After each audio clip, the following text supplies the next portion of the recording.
On a plane, a man walks out of the bathroom and sits down next to a sketchy-looking guy. He is trying to buy a bomb from this man. After showing him some diamonds to trade, the sketchy man shows him the bomb is strapped to his chest. After confirming the bomb is live, he grabs the man and jumps out the plane.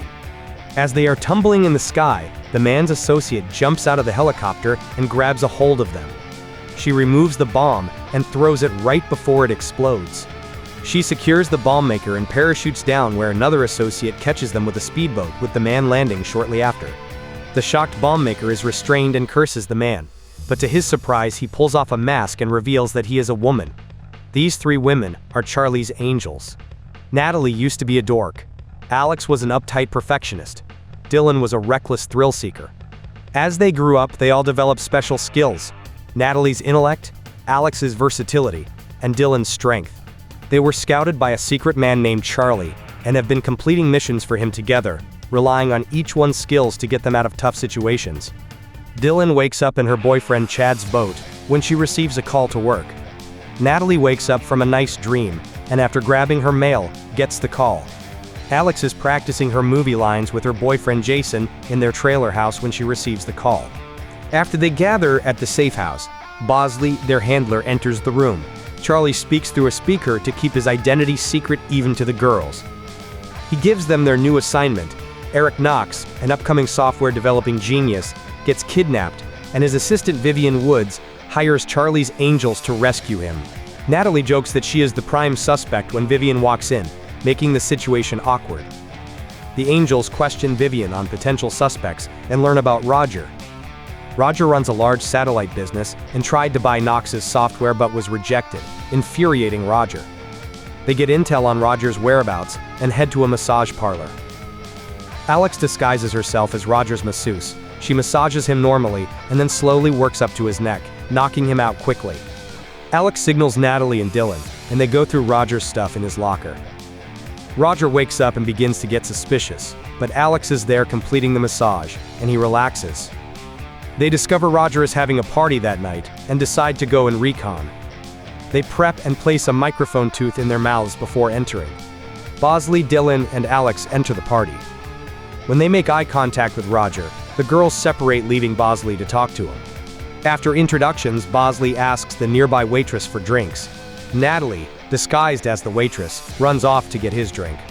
As Bosley and Roger talk, the testosterone increases, and they challenge each other.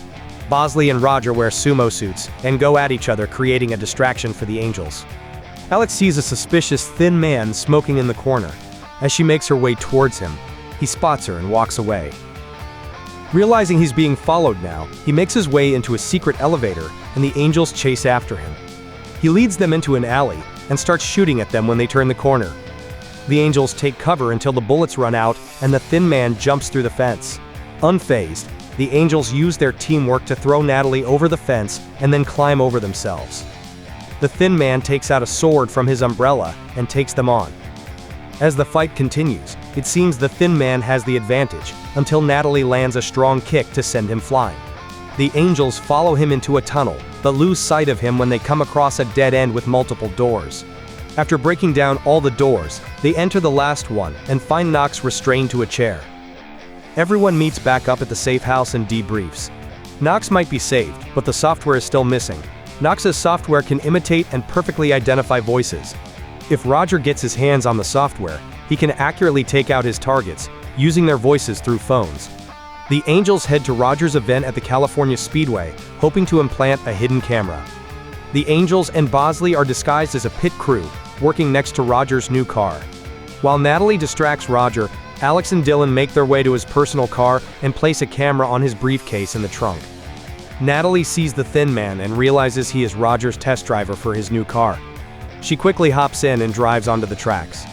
After a couple laps, the thin man drives out of the speedway with Natalie right behind him. Outside of the speedway, they dodge the traffic and end up on a bridge facing each other. They ram the cars into each other, and the thin man's car flies off the bridge. The angels study the layout of Roger's facility. They realize they need to get 2 of the staff members' DNA to pass all the retina and fingerprint checks. They get one of the staff members' DNA through a beer glass at a belly dancing club, and the other by visiting his home disguised as yodeling male. The Angels head to Roger's facility and begin the mission. They enter the building, Alex disguised as an executive, and Dylan and Natalie are the two staff members. While Alex groups all the workers together and distracts them, Natalie and Dylan make their move. Natalie enters the vault and acrobatically enters the mainframe. She hacks into it to give them full access and leaves with no problem. The Angels decide to check on Knox's home security as a precaution. Dylan does a thorough check and finds nothing wrong. Knox opens up and talks about his father, who was killed by a fellow soldier. Dylan and Knox begin to have feelings for each other, and she stays for dinner. At the safe house, Bosley cooks dinner and misses an update from Roger's hacked mainframe, stating that Knox's software is not at the facility. Before he checks his laptop, Vivian stops in for a romantic visit. Roger is chilling in his spa when the Thin Man assassinates him. While Natalie is enjoying her time at the club, she gets attacked in the bathroom. Alex's trailer home gets shot up. The assassins are no match for the Angels, and Natalie easily subdues her attacker, and Alex dodges all the bullets by hiding in the ceiling. Unfortunately, Alex's attackers drive off, but Natalie gets information out of hers, and he tells her that Vivian sent them before knocking him out. Natalie and Alex head to the safe house. She calls Dylan to warn her, and to protect Knox from Vivian. Luckily, she's still at his place and finds Knox to warn him. As she enters the living room, Vivian comes out from the corner. Dylan tries to play it off and spells out the problem to Knox, but to her surprise, Knox is the mastermind behind the assassinations. Vivian holds her at gunpoint and the Thin Man enters. Knox begins to brag about how easily it was to trick the Angels. He also lets Dylan know that Bosley has been captured and is being kept somewhere along with his laptop. He reveals that his kidnapping and Roger were just a ploy to get closer to Charlie. Before revealing any more details, he shoots her, and she falls out the window. Thankfully, Knox is a bad shot and misses Dylan, only shattering the window, and she acts like she got shot. As she flies out the window, her sheet gets caught on the glass shards and holds her up until they leave. Shortly after, the glass shards break and she rolls down a hill, landing in a neighboring backyard, and gets help from some kids. The Angels meet up and Dylan informs them that Knox is the mastermind. Right before entering the safe house, an explosion sends them flying. Alex worries about Bosley, but Dylan tells them that he's with Knox because he needs him to get Charlie. Still unsure how Charlie fits into Knox's plan, the Angels brainstorm. They quickly figure out Knox's plan. Because they hacked into Roger's mainframe, Knox has access to his satellites, and using his voice recognition software, he plans to find out Charlie's location. And the only person that Charlie calls is Bosley. Bosley is trapped in a room and tries his best to get out. After many failed attempts, he realizes his tooth microphone is still in his mouth, and fiddles around with it, hoping to get a connection. As the Angels search the rubble for Bosley's laptop, they hear his voice. They find a speaker but have no way of contacting him back. Bosley tries to describe his whereabouts, but all the information is useless, until he lets a bird tweet, and Natalie realizes what bird it is, and that the species only lives in one area. Realizing they need a boat, Dylan calls Chad and borrows his boat. Once they reach their destination, they get into diving gear and swim off. When they make it to land, they start their plan. Alex heads to the roof to knock out connection to the satellites. Natalie looks for Bosley, and Dylan heads in to find Knox. When Dylan finds Knox alone, he is shocked but not for long, and Vivian and his henchmen restrain her. Vivian sends more men to catch the others when Natalie locates Bosley's cell. She takes out all the guards and Vivian goes herself. Charlie calls and Knox picks up and traces the call. He acts like nothing is wrong and buys as much time as he can for the trace to complete itself. The Thin Man finds Alex hacking the satellites, and as he swings his sword, a bird flies away, alerting Alex, and she blocks the attack. Vivian finds Natalie, and they start fighting each other, but not before she lets Bosley out. Alex is playing defense when Knox finishes the trace. Knox leaves Dylan to his henchmen. She breaks out of the chair and starts to take them down all at once, even though her hands are still tied.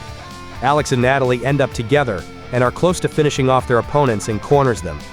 Dylan shows up, throws a chain around them, and captures them. Before they can celebrate, Knox shows up in a helicopter and shoots a missile at them, throwing them off the building.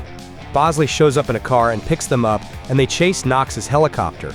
Alex shoots an arrow, and the Angels start climbing up the rope attached to it. Alex works on reprogramming the missile while Dylan distracts Knox. Natalie destroys the helicopter's flight control right before he shoots a missile. The missile flies towards Charlie's location, but does a quick U-turn and heads towards the helicopter, blowing it up. The angels resurface on the beach where Charlie is located. They decide to finally meet him face to face, and nervously walk to his beach house. When they enter, Charlie's voice is heard from a room, and as the angels run over, they realize it's a speaker, and that he isn't there. As the angels and Bosley are on vacation, Charlie calls and tells them that he and Knox's father were friends until his father betrayed the military and was killed, but not by Charlie. The angels ask if they will ever meet him when a man walks up behind them, watching them from a distance.